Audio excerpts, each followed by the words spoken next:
De esas 534 sociedades, están inactivas 235 y sociedades en liquidación privada 92. O sea, como le cuento, muchas de ellas se fueron a liquidación, y sociedades activas 235. Sociedades sometidas a situación de control. Dentro de las facultades de la superintendencia está la inspección, la vigilancia y el control. La inspección es la facultad que tiene la superintendencia de exigir información jurídica, contable, económica, financiera a cualquier sociedad del sector real de la economía, con tal de que no estén vigilados por la superintendencia financiera. O sea que ese es el único límite. A las demás le podemos pedir información. Y la vigilancia es la facultad que tiene ya para velar porque las sociedades en su formación y funcionamiento se ajusten a la ley. ¿Y cuáles están vigiladas? Las que están en un decreto que establece el presidente de la República. Pero también tenemos la facultad de control, y la facultad de control es una facultad mucho más estricta. La facultad de control es cuando hay irregularidades graves de orden jurídico, de orden contable o administrativo, casos en los cuales el superintendente de sociedades puede pedir una resolución motivada, lógicamente, declarando o decretando que esa sociedad entre a control. Cuando una sociedad está en control, lógicamente, son muchas más estrictas las facultades de la superintendencia. Tanto es así que en diciembre, en la ley de formalización empresarial, la 1429-2010, la de primer empleo y formalización empresarial, allí se hizo una reforma en el tema de insolvencia, y también reformamos algunos temas de las funciones de la superintendencia para sociedades que están en control. Antes teníamos la facultad de ordenar la remoción de administradores. O sea, cuando es tan grave la situación de una empresa y la superintendencia ve que el problema es de administración, teníamos la facultad de ordenar la remoción, pero no podíamos removerlos directamente y mucho menos nombrar un administrador. Con la ley 1429 se logró eso. Entonces ahora no solamente podemos removerlos directamente, sino que podemos nombrar un administrador en su reemplazo. Pero además se incluyeron otros artículos que son muy estrictos. Por ejemplo, una sociedad en control no puede enajenar bienes que no sean del desarrollo del objeto normal de la compañía sin autorización de la superintendencia de sociedades. Y si lo hacen, pues esto sería una ineficacia. Entonces, como es tan estricta el control, tan estricto, que en un momento dado la sociedad es como una especie de intervención, entonces estamos revisando todas las sociedades que en este momento están en control. Y inicialmente estaban sometidas a control, sociedades de extinción de dominio, eran 32 las que estaban sometidas a control. Ahora solamente quedan 8. Primero porque la parte administrativa pues le corresponde a la Dirección Nacional de Estupefacientes, y a veces no podemos hacer nada distinto a lo que podemos hacer en vigilancia. Entonces, si lo podemos hacer en vigilancia, no es necesario tenerlas en control. Entonces, solamente hay 8 sociedades en control y sociedades exentas de vigilancia 40. ¿Qué quiere decir exentas? Cuando se termina el proceso de extinción de dominio, generalmente entonces pasan los bienes ya definitivamente al Estado, nos llega también el fallo, y tan pronto tenemos ese fallo, expedimos una resolución diciendo que la sociedad quedó exenta de la vigilancia de la superintendencia de sociedades porque ya se culminó el proceso de extinción de dominio. Sociedades inactivas 90. Esas sociedades inactivas son las que les cuento que eran de papel, que nunca encontramos nada, que no encontramos dirección, ni documento, ni contabilidad. Y sociedades perdidas, hay 77. Son sociedades que ni siquiera la Dirección Nacional de Estupefacientes sabe dónde andan. Son sociedades que se perdieron, que nunca renuevan matrícula mercantil, que las encontramos cuando empezamos a hacer las visitas, pero que en este momento ya están perdidas. Entonces, esto era más o menos lo que quería comentarles de la Superintendencia de Sociedades. Muchas gracias.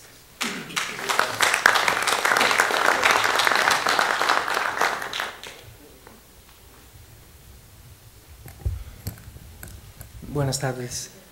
Gracias, doctor Marco, gracias a Complexus por la invitación a este foro, y quisiera comenzar diciendo que estamos en desarrollo de este seminario que hace parte de un ciclo todo relacionado con el tema de corrupción, y empezamos con el primer tema, que fue el de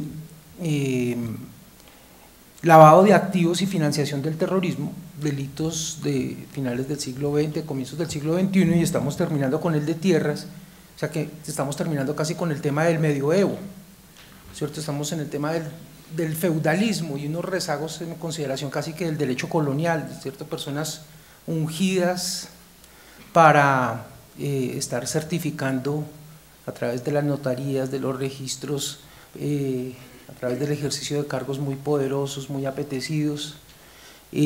Por otra parte, el acceso a la regulación de un derecho tan antiguo tratado por el derecho romano como es el derecho de dominio y tan formalizado como es el derecho de dominio sobre la propiedad inmueble. Y aunque normalmente lo asociamos más en el caso de lo que representa para la vulneración de derechos, pasando por el de la vida para las víctimas del desplazamiento, no se ha abordado tan conscientemente, sino hasta ahora, como un fenómeno también de corrupción, y por eso es importante ver que lo que está en juego es el derecho de dominio de la propiedad inmueble, y asombra que persista, pero no sorprende, el raponazo, no a un celular, sino a los bienes inmuebles, a los predios, y no solamente de campesinos pobres en sitios apartados de las grandes capitales, sino a bienes del propio Estado y a los terrenos baldíos. Y creo que efectivamente tenemos un rezago de derecho colonial relacionado con el derecho de minas, un poco también el tema de baldíos. Yo vi primero y entonces eso me pertenece, se burla el acceso a esas propiedades e incluso se le arrebata a personas a través de diversas modalidades con ropaje de juridicidad, ¿cierto? Estábamos hablando esta mañana de 14 modalidades a través de las cuales se burlaban los derechos de dominio sobre bienes inmuebles, pero incluso en las ciudades y con infraestructura institucional importante, que ver cómo efectivamente no solamente se abusa del correcto ejercicio de bienes de uso público, sino que efectivamente en muchas ocasiones, incluso en vías públicas evidentemente, o otro tipo de bienes de uso público y a veces bienes fiscales en cabeza del Estado, se le arrebatan al Estado por algunos particulares.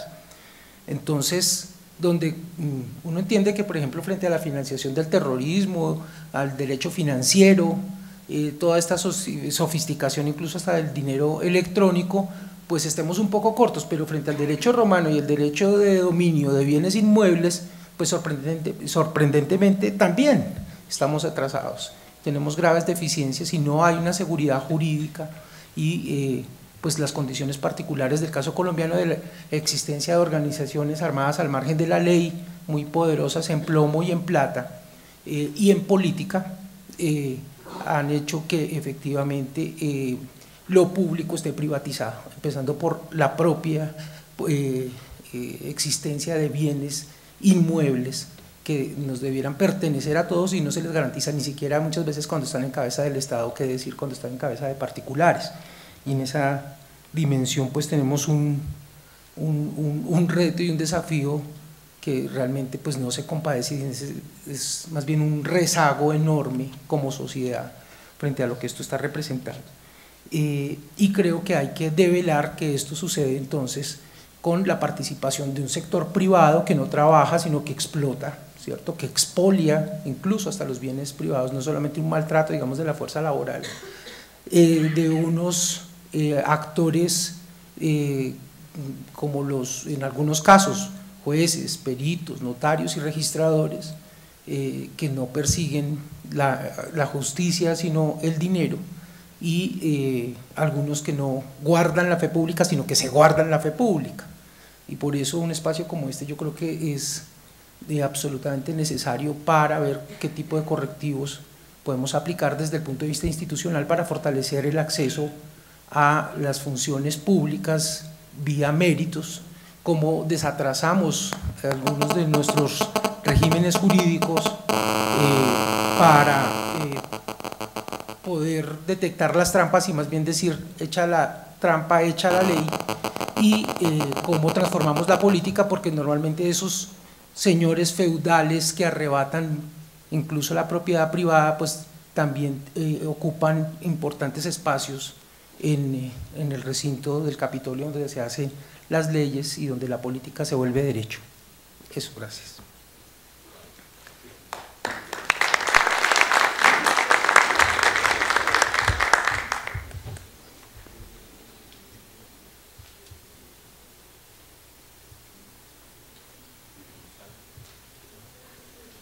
Muy buenas tardes. Al doctor Marco Antonio Velilla, un agradecimiento profundo por esta invitación. Y les comento que llevo 30 años entre notariado y registro. Fui registrador de instrumentos públicos 15 años y llevo 15 años de notario. Y cuando estoy terminando mis días, las funciones que he desempeñado con afecto, con deseos de superación, están en la picota pública. Y se habla en estos foros, los organismos de control, de que notarios y registradores, dicen, lógicamente habrá excepciones, están lógicamente en situaciones frente al régimen disciplinario de la Procuraduría, de la Fiscalía, Contraloría. Señores, me duele porque además de haber sido notario y registrador de instrumentos públicos, he sido docente en estas áreas del conocimiento. Y empiezo por decirles que en principio tenemos unos estatutos de hace 41 años. Y ustedes lo decían en las diferentes intervenciones, el delito se ha perfeccionado en los últimos 20 años. Y los notarios y registradores tenemos unas leyes que en cuando nos han dicho, mire notario, usted para autorizar una escritura requiere el cumplimiento de estos requisitos. Y le ha dicho al registrador de instrumentos públicos, usted para escribir este acto o contrato requiere que se cumplan estos requisitos, etcétera, etcétera. Pero cuando me dicen a mí que se han robado tierras y que se roban una tierra porque falsifican la resolución del INCORA, ¿qué puede hacer un registrador? Se presume la autenticidad de los documentos públicos. Se presume la buena fe. ¿Qué tiene que hacer un registrador o un notario cuando llega a un poder y el poder se ha suplantado a la persona? El notario y el registrador manejan documentos y documentos públicos, y esos documentos públicos se presumen auténticos. No estoy hablando que haya personas, lógicamente, como en toda actividad humana, que por su falta de conocimiento o de pronto porque si tienen malas costumbres hagan cosas malas. Pero no hay derecho que el notariado y el registro colombiano esté en este momento en la picota pública y se parte del supuesto que son los notarios y registradores los que han ayudado a robar las tierras en este país. Si nosotros tenemos un estatuto como es la ley 160 del 94, ley de desarrollo rural, y le dice al notario, usted para autorizar una escritura debe exigir estos requisitos, y la persona llega con esos requisitos, ¿qué hacer? Se autoriza la escritura pública. Y si esa escritura pública llega donde el registrador, y el registrador revisa el bien objeto del negocio jurídico y coincide, revisa que la persona que dice ser titular sea la que dispone del derecho, y fuera de eso observa que dentro de la historia jurídica no haya una causal que impida el registro, pues lo va a hacer. Entonces les invito a todos los presentes a que nos enseñen a los notarios y registradores de este país cómo debemos hacer el trabajo de aquí en adelante. Si presumimos la mala fe, si vamos a oficiar a la registraduría para que nos diga esta cédula es cierta o no, si vamos a oficiar antes de autorizar una escritura al Instituto Geográfico Agustín Codazzi a ver si eso es auténtico o no. Bajo esas son las presunciones que aún las vemos en la ley que estamos comentando, donde hay que presumir la mala fe, pues vamos a empezar.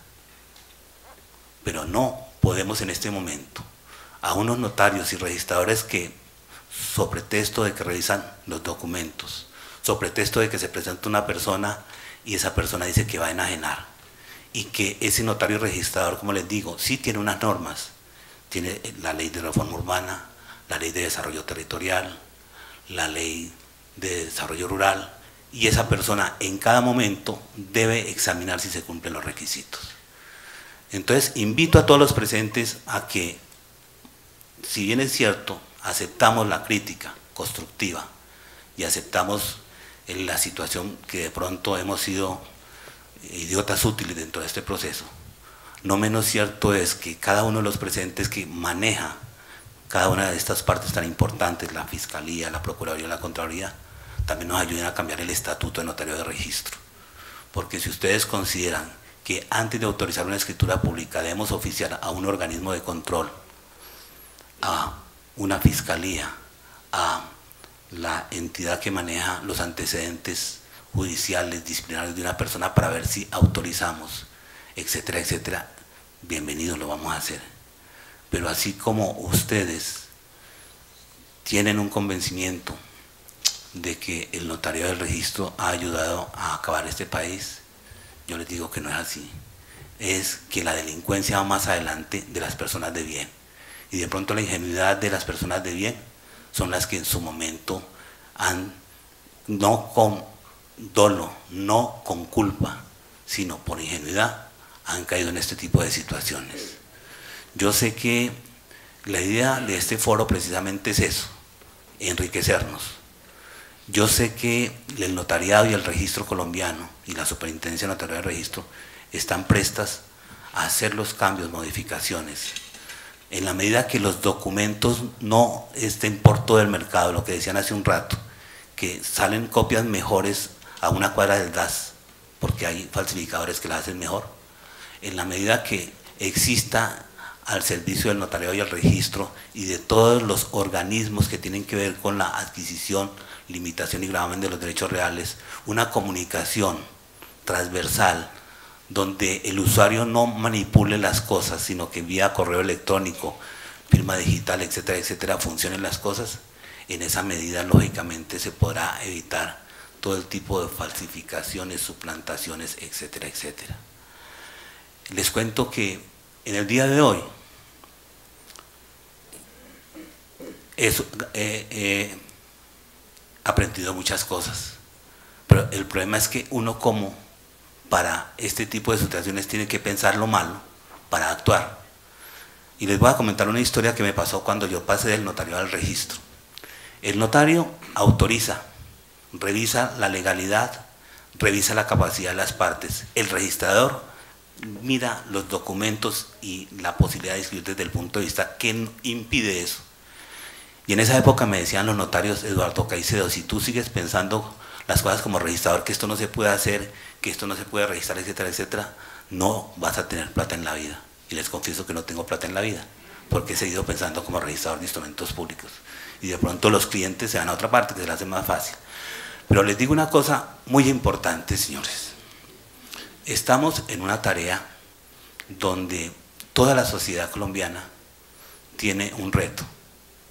Y lo único que le pido a nombre de los notarios registradores de instrumentos públicos de Colombia es que nos ayuden a la capacitación, a que en su momento todos aquellos instrumentos tecnológicos que en su momento puedan ayudar para que los delincuentes de este país no asalten nuestra buena fe ni nuestro principio de la buena fe, estamos bajo esas situaciones y circunstancias.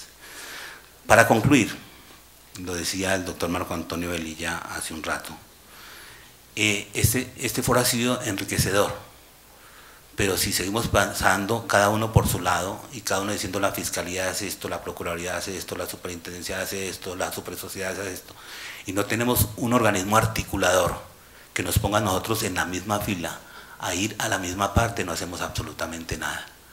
Entonces, la invitación es primero, señores, a lo siguiente. Sí pueden haber personas o que no se han capacitado o que son asaltadas en sus colaboradores o personas que de pronto sí tienen esa capacidad delictiva, pero unas instituciones como son el notario del registro, y me disculpan, no pueden estar en la picota pública, porque yo sé que todos ustedes tienen su notario, tienen sus bienes, y sus bienes han estado debidamente protegidos, etcétera, etcétera. Y como les digo, lo que pasa es que esto ha superado las